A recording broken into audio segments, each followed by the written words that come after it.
Welcome to Holding On with Holder, where I talk to interesting people about interesting topics. My name is Steve Holder, and I am your host. My guest this evening is Seantelle White. She's a talented filmmaker who is willing to talk about politics and current events with me. Yes. Yes. Welcome, Seantelle. Hi, thank you for having me, Steve. It's a pleasure to be So, here. Been so looking forward to this. good.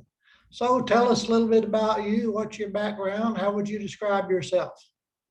Well, my professional background has mostly been in nonprofit and human services, working with at-risk youth and mentorship. In 2013, I returned to school for filmmaking, and more recently, I returned to get my bachelor's. Excuse me. So as part of that, my capstone project for my senior year, I want to develop a virtual film camp that encourages young women of color to pursue opportunities in the film industry. It's open to young people from all walks of life because I believe that they need to interact in order to come to a place of understanding.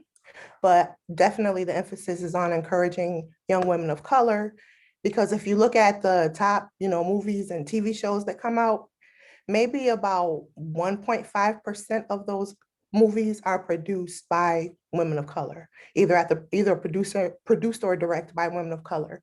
So there's a huge disparity. And I just like to see some of that change.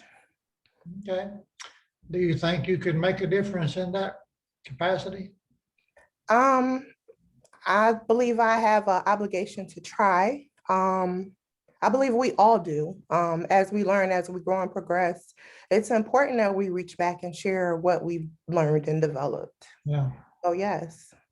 Okay. Well, I wish you the best in that. I hope it works out like you want it to. Thank you. So you like to talk about politics and current events. I want to say I like to talk about them, but I don't necessarily shy away from the conversation. I feel we need to talk um, to be able to work through some of this stuff, to sort of put it in perspective. So what do you think about the present state of the world? What kind of shape are we in? Um, Despite a lot of the things that are going on, I'm encouraged by what's going on, because I feel like the 70s, 80s, 90s, we were kind of lulled to sleep. There were still a lot of things that were going on that were putting people at a disadvantage that we just weren't talking about. I could tell you in the 80s, 90s, I thought there was no racism. I knew there was prejudice. I knew there was bias, but I didn't think that, I didn't understand systemic racism. Yeah. I didn't understand why the property values in my neighborhood continued to go down. And then, like, I'm from upstate New York. So the house that I remember when my mother owned her house, the property value continued to go down because of things like redlining. More recently, they have decided to take over the neighborhood where she was for the local university to house its students. And now the housing prices are amazingly high. Yeah. We couldn't afford to live in my old neighborhood, and it hasn't improved. Yeah. I think a lot of us didn't realize the enormous uh, racial, what's the word, systemic racism until maybe last year's when it really became obvious, with all the police shootings and, of black people that were really doing nothing wrong. I think that's when it became obvious to a lot of people. It's bad. And I would say that's something that was always happening, but Yeah. now we have the privilege of technology. Yeah, So we a have lot the more cell people are phone. reporting these things, and when you have police camera footage, Yeah, you can't deny that. exactly. I'm just encouraged that now people are, finally being held accountable and prosecuted. More recently, Chauvin, I believe he's going through sentencing right now. It's about that time. I know they said 8 weeks after they found him guilty. So I hope he goes away for the rest of his life. He needs to. Yeah. I mean, even with that situation, there were other officers on the scene. I do Exactly. feel they should have done something. I don't feel they share the same penalty. because from what I could understand, they were trying not to cross that blue wall. But that's where a lot of, when I originally went to college, when I first got out of high school, I wanted to go in criminal justice. I wanted to be in law enforcement. And just the way they were teaching us criminology, I couldn't get with it. I think that times have changed now, but a lot of things they referenced for us were like phrenology and old science, that you could tell someone's mental capacity or their propensity towards anger by the shape of their head. And a lot of things in there were very racially motivated. Yeah. Just certain characteristics and features you had just made you more predisposed to violence. Yeah. And I feel like it's more, people become, some things are nature. Some people I think are born just more mean-spirited than other people. It doesn't take much to encourage them to be mean. But for most people, they're socialized to be that way. It's survival. Yeah. I was a bully when I was young. Why? Because I got bullied. And then when I learned, you don't have to be the meanest to rule the roost. You can use your words. That's what I began to do. But a lot of adults haven't learned to use their words. Yeah. So do you think things are going to get better anytime soon? I believe that the next 4 to 5 years will determine that. Right now, we still have an active coup. And I say that because January 6th, everything happened and things kind of died down because the past administration was somewhat muted. So people felt they wouldn't have as much influence. I didn't necessarily agree with that. I felt like the dialogue needed to stay in the open so that people would have an idea of how deep it was going. And I feel like the last couple of weeks, the whole movement has resurged, and that's because he's under political pressure. Yeah. So I believe if people do the right thing, and he's actually held accountable for what he's done, and we continue to put the truth out there for the people who are buying, what they're selling, like they were programmed to believe wrong, maybe they can be reprogrammed to believe right. Yeah. But I'm also optimistic because you have a lot of younger people who are growing up in these households who don't agree with it. So that gives me hope that maybe the buck is stopping. Yeah. And that, I'm really optimistic, and it's more for this new generation of young people that are coming up versus us older people that are already set in our ways, just to be honest. Yeah. You evidently are older than you look. Oh, I'm 46. Okay. I have a 25-year-old and a 21-year-old. Okay. Yeah. So do you think we're better off as far as racism goes now than we were maybe 10, 20 years ago? We're definitely, 10 or 20 years ago, I think we're probably in the same place. I think now we're in whenever you have like a group dynamic, and this isn't a group dynamic, but they talk about what's called forming, storming, and norming. So I think right now, the movement was forming, people were starting to take, issues. And then there was the storming, because people who are opposed to it are going to resist any kind of change. And people who are trying to get the change have to keep pushing for it. So we're just going through natural progression in life. There's always, I think there's like a part in the Bible that they says, there's bloodshed. So unfortunately, this is, we're going through that. And it's not just in the US, it's happening in other countries because there's a big nationalism movement. Yeah. And it's well coordinated. Do you think white supremacy is as bad now as it was 10 or 20 years ago? I just really feel that white supremacy hasn't changed from where it was before. It's going to be the same. I feel a lot more people are being radicalized now, and again, that's based on the technology. But the good side of that is a lot more people are being educated. Yeah. But my biggest concern is just all this QAnon stuff. Oh, yeah. Because they're nuts. I remember in the 2015, 16-ish time when they were getting ready to have the election. And I had for years heard a lot of these different theories. Some things to me kind of held weight, but it kind of got to a point with me where every celebrity was evil. and every song had an alternative meaning. And it was just like, okay, this is too much. Like I'll drive myself crazy trying to process all of this. Yeah. For some people, they get to that point. And then for other people, like I feel like with a lot of the veterans, if they've gone and they fought in a war and they've seen injustice or they've come back disenfranchised, it's very easy to manipulate them because they already don't trust the government. And it's understandable because of some of our past indiscretions and even some of the current stuff that won't even be revealed until after we're gone, stuff that's sealed somewhere in a vault. Yeah. But yeah, just pretty much, it's just a time where, everything is, we got to get through the storm. That's the best way to put it. Yeah. I think And it's, go around it. yeah. I'm noticing on the news lately, they're talking a lot about the 100th anniversary of Black Wall Street. Mhm. And most of us never even knew about it, or at least people I knew didn't even know anything about it until last year or two. I mean, it's been buried, as you know, and covered up. And that was horrible what happened. It was slaughter. It was terrorism. It was, God, it was horrible. And nobody even got prosecuted over that, if I understand correctly. No, not to my understanding either. And I've known about Black Wall Street, I would say maybe for like 10 years. The thing that bothered me the most when I look at what happened there and I look at what happened on January 6th, that was a coordinated effort.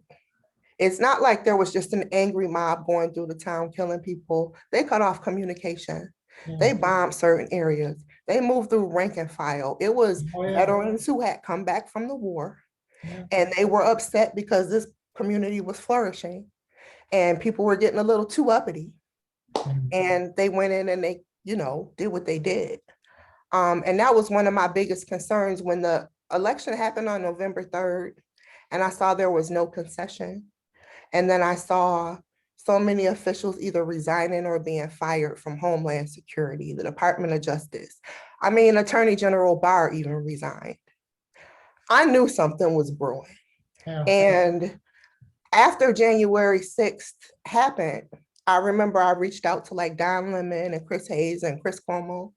And I'm like, why is everybody acting like they're shocked? These people have been telegraphing this stuff for years. Yeah. Yeah. Trump didn't know that the crowd was going to get upset and start trying to hang people when all during his campaign, he was telling the crowd to beat people and they were doing it.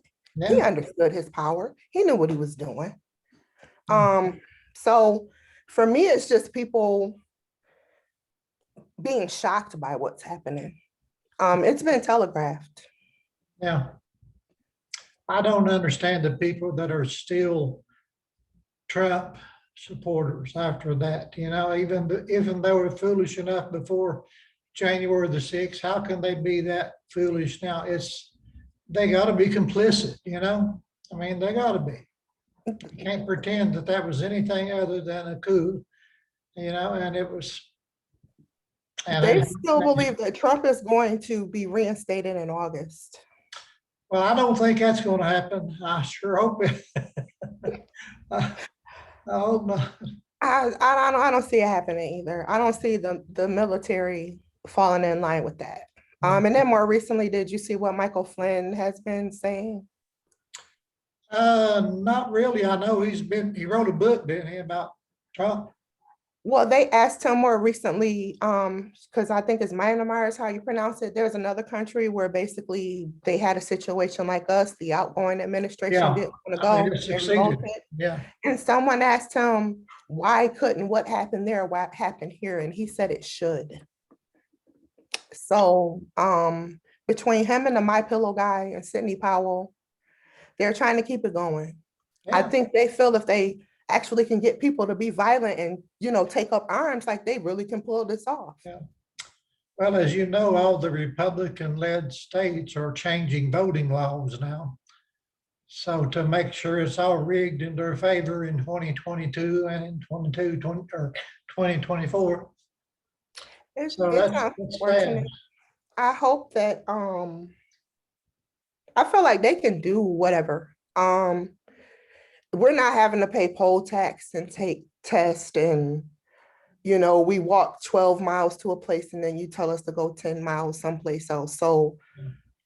I think what it'll do is just the people who want to vote, it's going to embolden them to vote even more so. I know for my household, that's what it's going to do.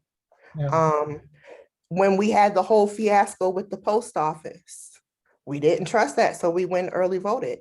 Yeah. Because I felt like if they're closing down mailboxes and taking out mail sorters, what's to stop them from just throwing my vote away? And Yeah. I didn't trust it. Yeah. So what do you think about people that say there's no such thing as white privilege? What do you say to those people? Um, I mean, I really don't try to say anything to those people. Um, because the people who get it, and the people who don't. It's not so I much think that's that pretty I much won't a even fair. call it a white privilege. I'll just call it Black disadvantage. How about I mean, would people like that better? I don't know. I don't Um, know. if you and I walk in and interview for a job with the same credentials, depending on who's across the table from us, you're more likely to get the job.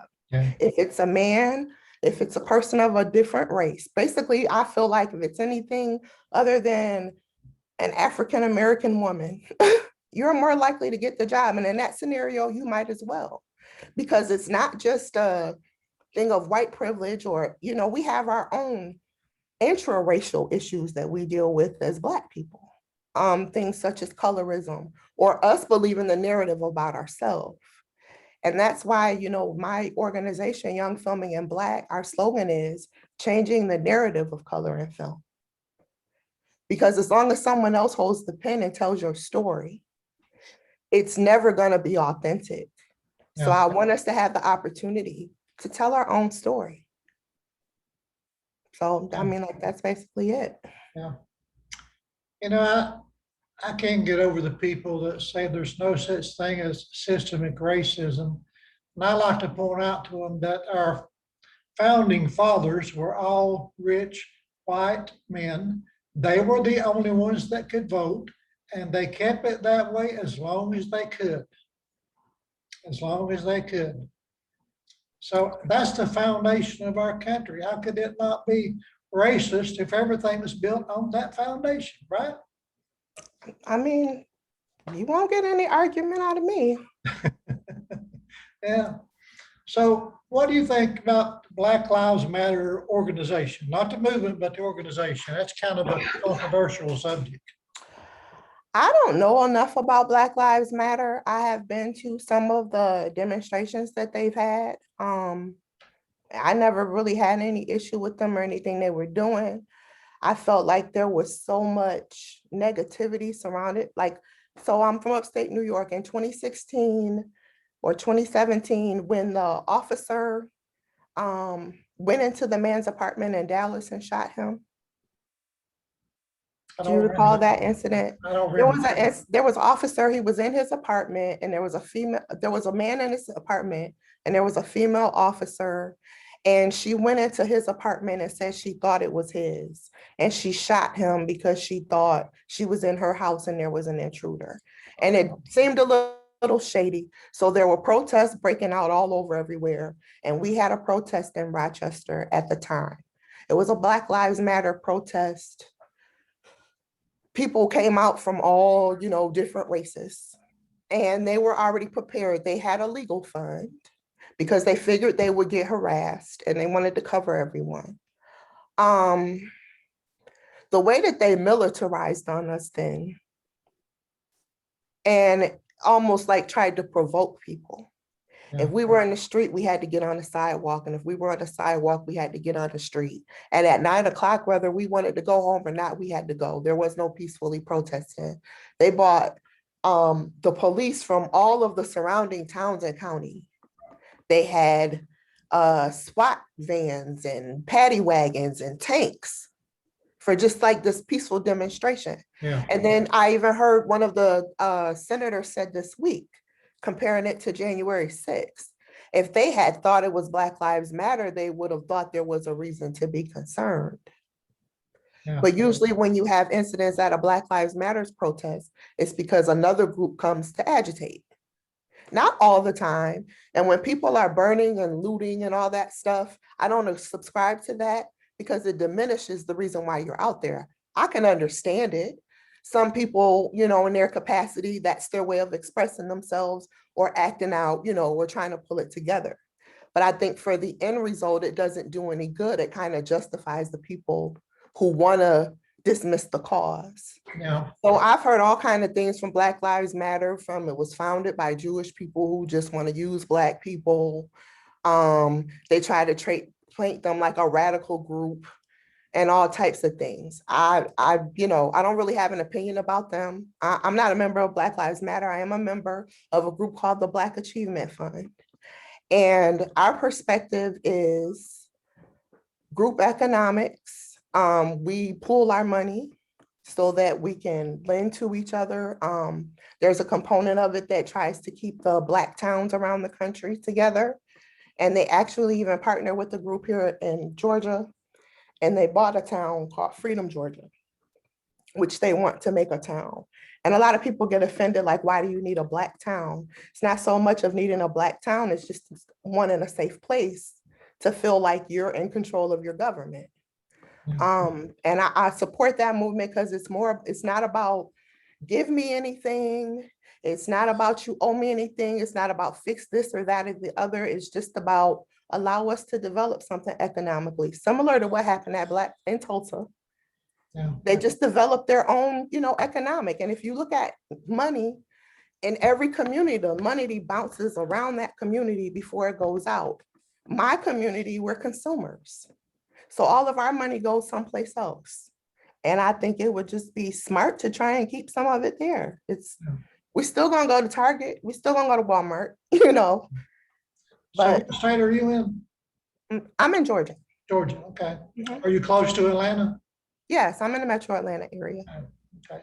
Well, isn't the population of Atlanta mostly Black, or close to it?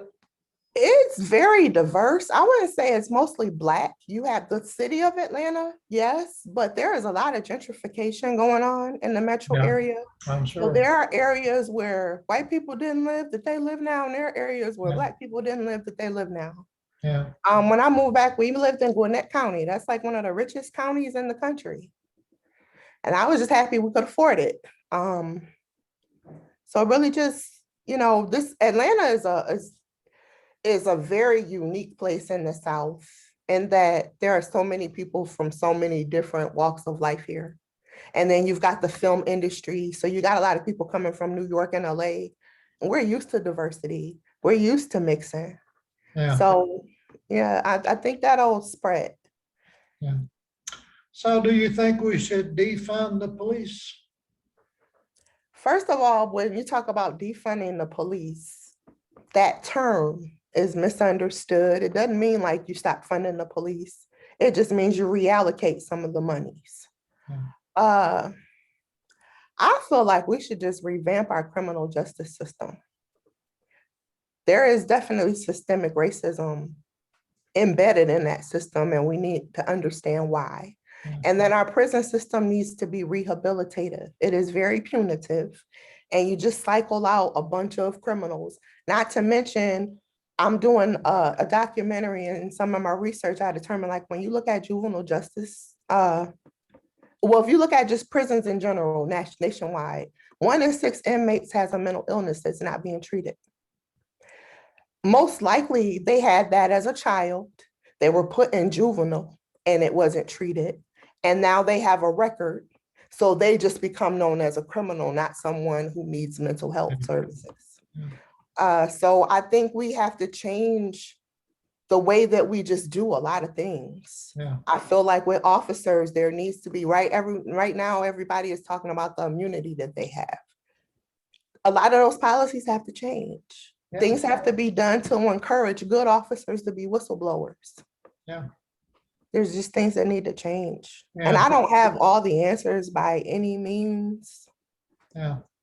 But That qualified immunity needs to be done away. that's yeah, I was trying to come up with that one. Yeah. It was escaping me. Yeah, definitely does. Yeah, I agree with you that there needs to be some funds reallocated. I think a lot of the 911 calls that the police handle could be handled by social workers much better. If it's not a violent situation, by sending somebody in with guns and hand grenades and billy clubs and all that stuff, right? Right. Yeah. So do you think most cops are bad or do you think most are good? No, I don't, let me think about that. I don't think most cops are bad. I think most cops at least have good intentions.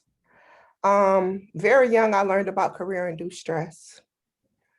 And having been in the military and not having served personally myself, but knowing a lot of veterans that did.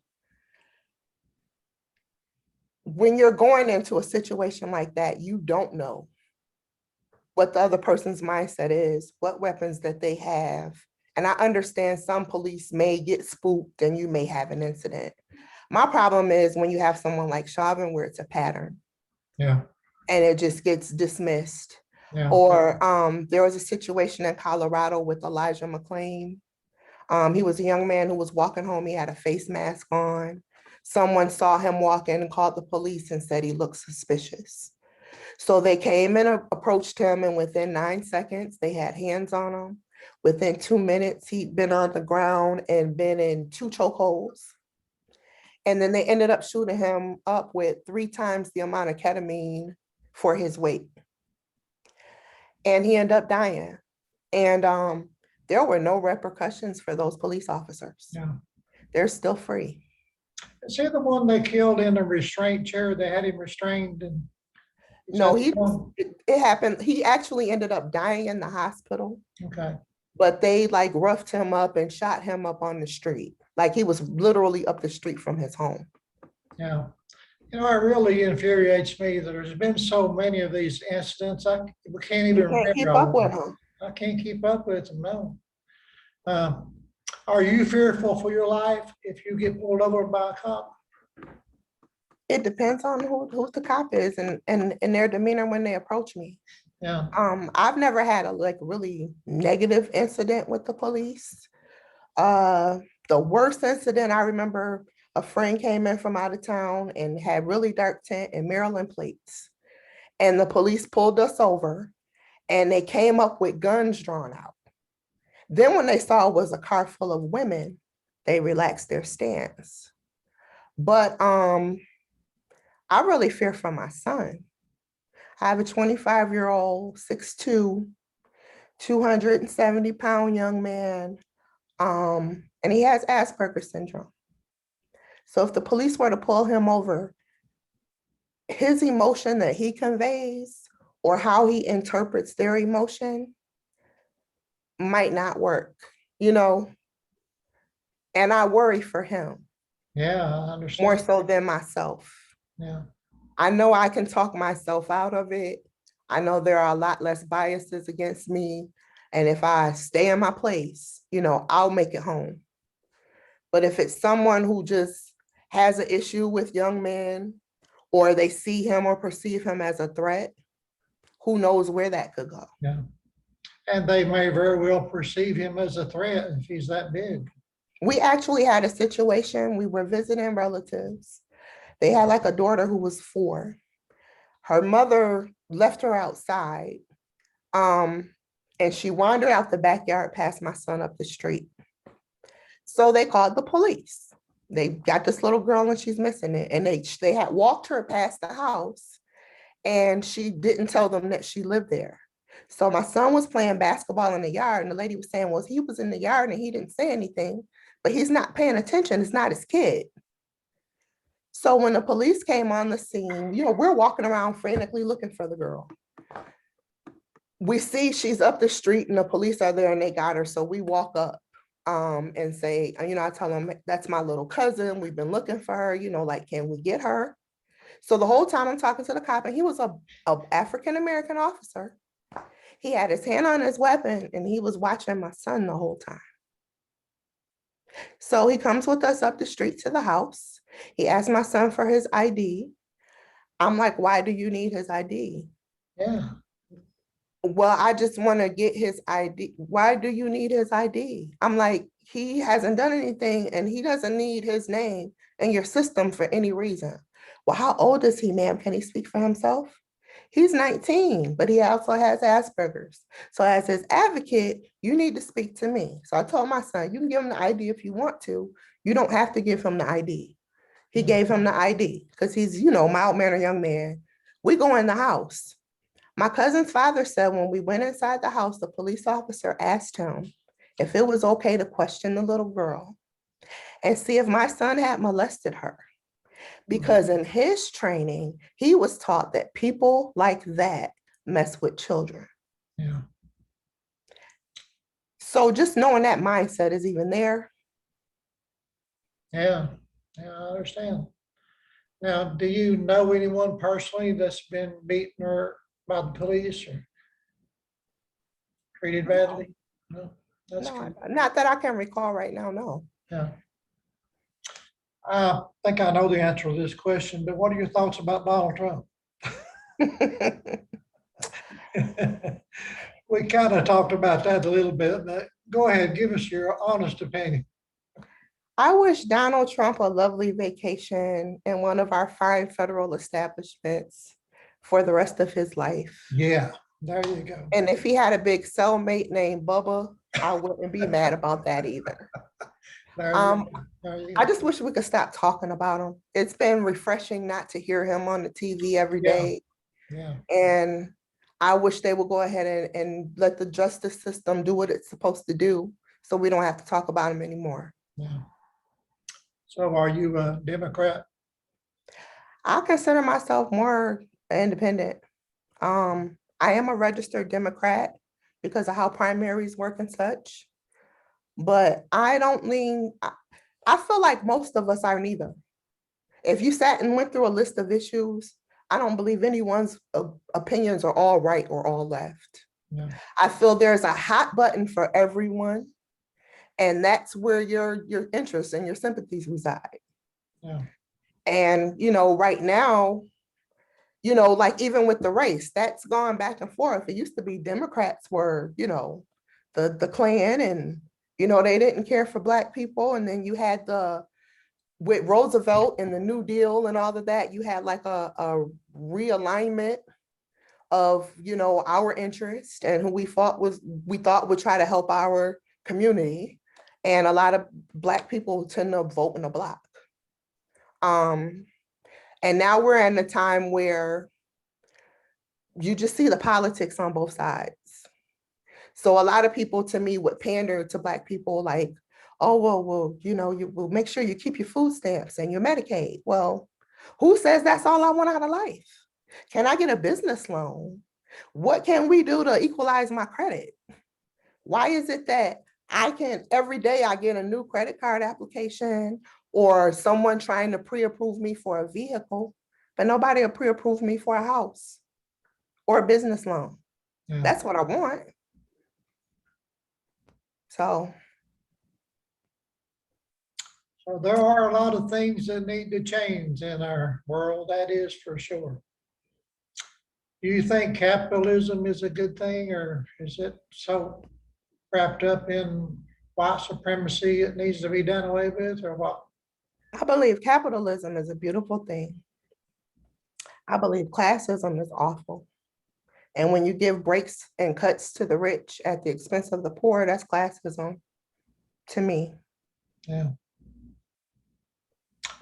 Yeah, there are a lot of things that could be changed. So is there anything you want to say about anything that I have not given you an opportunity to say? Not necessarily. I enjoyed this. I'd love to come back. I would like people to be aware of my organization, Young Filming in Black. You can go to youngfilminginblack.com and check out the FAQ page for more information about the organization. The direction that we want to go in is to get to a full after-school program that can be done virtually and franchised across the country so that young people begin to tell their own stories and begin to share and interact with each other. Yeah. because to me, that is the hope. That's the hope. Yeah. You say that's youngfilmmakers.com? Young, filming, and Black. Young Filming and Black. Yes, sir. Okay. Now, is this a nonprofit organization? It will be structured as so actually it's going to be hybrid because it will be filmmaking and that hopefully will make me a lot of money. I want to trickle some of that into the organization as my 501c3. Okay. Are you accepting donations now or can you? I do have a page set up on GoFundMe. If you go on GoFundMe and you search Representation Matters, the Young Filming and Black Film Camp should come up. And I really need to promote that more. I made the GoFundMe page and I got like one donation and I need to pump that out a little bit more.